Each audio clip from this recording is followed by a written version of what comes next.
So by now you've heard a little bit about Sigma's plans around data apps, but I think it begs the question, why are we pursuing this at all? And why should you be listening? I like to tell a little bit of a story, kind of dating back to, for those of us that were around, in the data center days, when you could walk the rows of servers and storage and the racks and see the cooling unit and the power distribution units. And what you would have noticed is a selection of storage hardware, brand names that we all knew and loved, server hardware, networking gear. Our teams on the IT side back in the day made it a business to create diversity in the types of suppliers that we had. We used to build silos of applications that started at the ground level of the storage device and went all the way up to the end user interface part of the application. Now, the benefit of that was you understood exactly where the silo was and how much it cost you. And the negative was it was siloed. You could not share the data with the other applications. It was difficult to get large numbers of diverse users attached to those applications. Fast forward a little bit, cloud computing came around, and all of those name brands kind of went away. You don't ask AWS or Azure, what brand names server do you use? You don't ask what the storage device is. They give you a performance commitment and a price, and you use that fungible asset. And so there's a pretty big shift for a lot of enterprises, this idea that they just don't know what is the company that's backing the hardware that they're taking advantage of. But we got used to that pretty quickly because we really love the benefits. High levels of fungibility, guaranteed performance, lower cost. Now, as those price decreases happen, and in particular in storage, we started to see larger and larger amounts of data aggregating in places like S3.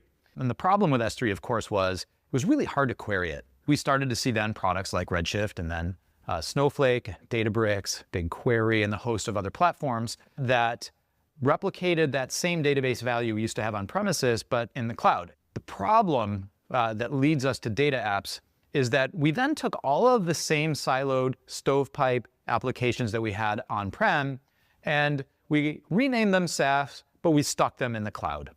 And so what that means is for all the layers below those applications, we created a lot of fungibility, we created more cost-effective ways of doing deployment, but for the apps, we just stuck them on top. And I think we are at the point in the market where we can rethink that next layer of our architecture. We're about to enter the era of end-to-end and leave the era of what was used to be called best of breed. A best of breed provider would tell you something like, I know sales operations, so you should buy my sales operations app. And I know FP&A, so you should buy my FP&A app. And yes, it's costly, and no, you cannot integrate it easily. And it is also true that lots of people won't be able to use it because it's so tailored. And oh, by the way, it's not really exactly for your business because I'm the one that created the workflow, and you should adopt that, your workflow to what my software product does. This is not a process or an architecture anyone really loves. So think about all of the data tables that are sitting in your cloud data warehouse and that are now accessible to create the various permutations of workflows that you really wanted to create. Ones that you never could do because they cross the application silos that pre-existed. Think about your sales forecasting workflow that today is largely just based on the inputs that maybe a rep has in Salesforce, but tomorrow can include all of your product telemetry, can include your website data, can include your transcripts from your video recorded calls. Matter of fact, could include anything you want, because as long as it shows up in the cloud data warehouse, you can easily make a workflow adjustment to adopt that new data set and integrate it into the way that you think about forecasting. That's the world I think most companies want to enter.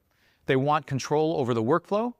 They want to be able to make selections of data that make the best sense for their company. And ultimately, they want to create a user interface that is adoptable by a much broader set of people. So as we look forward, Sigma feels like we have this best opportunity to take advantage of, one, the best data provided in the warehouse, with the most end user, business user, if you will, controllable logic, and make them automated outcomes, and a UI builder so that all of that can show up for an end user in a simple way. That's in fact what we've built. And we have 100 use cases deployed today of customers ranging from finance FP&A use cases, to sales operations use cases, to emissions reporting use cases, to employee performance management use cases, to trade reconciliation use cases. We know that The number of applications that can be done better, more simply, and more cost-effectively range from the proprietary applications that you've been piecing together all these years to replacing the expensive, unintegrated, departmental, off-the-shelf SaaS products that you knew could be better, but you didn't have a choice otherwise. These are all possible today because of this data that sits in the warehouse. What we haven't effectively done is adopt our workflow process to the data available to us. When we do that, we can create better integration across our enterprise. We can increase the velocity of the decision-making, and maybe more importantly, increase the accuracy of our decision-making.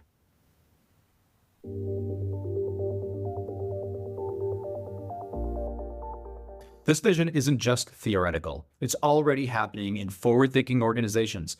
To explore how this transformation is playing out in real business environments, I'm excited to welcome Carter Busse from Workato. Carter has been leading a remarkable journey as CIO in reimagining enterprise workflows and the future of work in the age of AI. So we've been a customer for longer than I've been here, probably 5 years. And I'd never heard of Sigma when I got here 5 years ago. I assume we had like the Tableau or the Domo or the something like Looker. And we actually had another product that I was doing some research on before I got to Creasy. And we had those two products. And I heard the Sigmas kind of came in from the side, not through IT, and people just started adopting it. And they're like, we love Sigma. I'm like, well, who's training you on it? Because I came back from this Tableau background where we train people no matter what, but always IT has to do it for them. It's just kind of grew here. And I said, wow, that's a neat product. Our goal in the end was not to build a tool for experts. It was to build a tool for everybody. Right. And I don't know that there is a job that doesn't have an element of either understanding the data to make a decision or contributing data. You know, one of the big focus areas, aside from this great conversation on things like AI and the ability to do analysis simply, is the fact that we're still lacking some of the most critical and timely data in enterprise, and that is from our employees. You know, and the ability to more quickly address a data consumption requirement, meaning an end user knows something, and if we knew that thing in the rest of the enterprise and could share that data and collect it at the right time and with the right accuracy level, we would move even further still. And we don't want to build custom applications to do that. We want to build workflows like Workato provides us. We want to provide input into the warehouses that Sigma provides us. These are really powerful ideas. And I think for a lot of the listeners out there, this conversation isn't just about taking an old concept and making it a lot better. And this is also about completely new types of workflows. How do I extend data collection to the nth user, not just in my employee base, but how do I monetize data and create interactivity with my customers?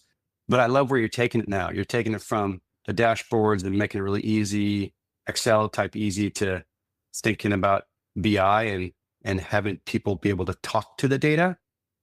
That's incredibly powerful. That is so powerful. So I think organizations that are taking advantage of data benefit in two ways. First, they act faster. And acting faster is really about disseminating the access to data to the level where the decision gets made. So if I'm working in marketing, or if I'm working in HR, or the recruitment team, or the inventory team, I really want to be able to find the data that drives the next decision I'm going to make. I want to be able to, if you will, manipulate that data so it talks to me, you know, in the pursuit of my decision and my goal, versus an organization where either I need to try to make that very custom personal decision based on a very standard dashboard that was created sometime in the past, never designed explicitly to make the decision I'm trying to make, or I lose the velocity part where I've asked somebody to extract the data that I'm looking for and where I then manipulate it myself, for example, in a spreadsheet. So you're either sacrificing the quality of the data and decision, or you're sacrificing the speed of the decision, unless you're able to get the sort of empowerment that we're looking to drive to the end user. Yeah, I totally agree on the faster. I'm going to add one more thing. They act smarter, especially if trusted data. They act much smarter. They act more nimble. And I love what Mike just said. It's bringing data down to lower level management and individual contributors, I think, is key. Like a lot of the dashboards that are built, I run IT for years. We've always built it for the executives. But I think the executives really rely on their managers and their frontline folks to really understand how to run a business. And that's done by really having access to trusted data. So I think if they act smarter and faster is definitely key. So one point, just to add to Carter's point about, this, the myth of the executive and the dashboard is that some of our most active users turn out to be CEOs. It turns out CEOs are also curious. They also have some sort of data savvy. They also want answers to their questions now. And they also can start to feel, if you will, what everyone else wants to feel in their organization, where they don't ask someone to give them data and magically it happens really fast because they're the CEO of the company. Right. Everyone wants to have answers to their data, and working in Sigma, they work in the exact same way as everyone else does. So they don't have to have that beautiful dashboard that was handcrafted over some period of time. They get access to the direct data to get their answer right at that moment. And that's something that we're very proud of. And I think, by the way, as a CEO, I'd rather just have myself anyway. Right. Because you can spin it and spend time on it and not have to wait a week for the data analyst to build it for you and the colors you like. Exactly. I've been there. Yeah. Right.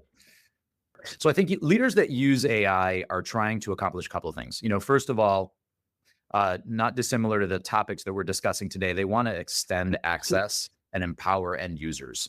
And natural language just turns out to be the lowest barrier to entry to understand complex topics for most people. So the ability to ask a question in the way it gets formed in your head without having to first translate it into a technical language, is pretty remarkable. And that is clearly one of the goals that our customers have and that we have, inside of our product. The second is to distill very complex back-end systems into simple front-end answers. Our customers have hundreds of billions and trillions of records.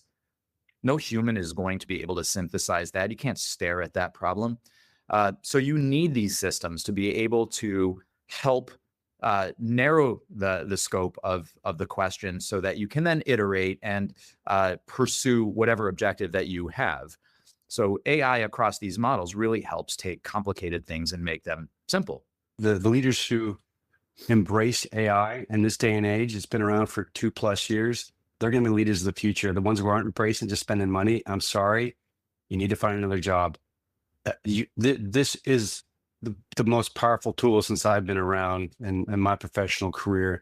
And if you don't embrace it, just like how Mike described it, you'd be left behind. I love what Mike was saying about taking AI allows us executives and any person in the company to take a complex business transaction or maybe a simple question in a complex data and allows you to analyze it with your own thinking, with your own natural language. Now, one offshoot conversation that I know Carter will appreciate, given your frankly incredible career in IT, is this is a really long path, and I think we're in a little bit of in the Gartner way to refer to this is a little bit in the hype side because there aren't too many companies necessarily have completely transformed their business with AI. And if you look at the change over the last, even just 1 year, models have changed a lot, the number of them, the versions of them. I think you could be entering a world of model level specialization. And so one of the strategies that I think our customers have to adopt, I would love to hear Carter's thoughts on this, is not necessarily how we're going to empower an end user with a particular AI driven solution. Of course, we're going to try to do that. But how do we build an infrastructure that allows us to roll with the changes over time? How are we going to adopt the model that presents itself next year and be able to extend that to our end users? How are we going to govern the use of those models so we know who's doing what? This is not a sprint, it's a marathon. And for a marathon, we have to think about security. We have to think about governance. We have to think about fungibility. We have to think about change management. All the things that we've done when we adopted cloud and other in mobile and way back in the day, web, we're in that path again where 10 years from now, we're going to be doing a lot more in AI than we're doing today. And today's the opportunity to set ourselves up to be able to move quickly as those changes occur. Mm-hmm. Yeah, I completely agree with that. We do have these big foundational models right now, the Anthropics, OpenAIs, and Googles, but there will be specialized models to maybe help with manufacturing or retail or healthcare.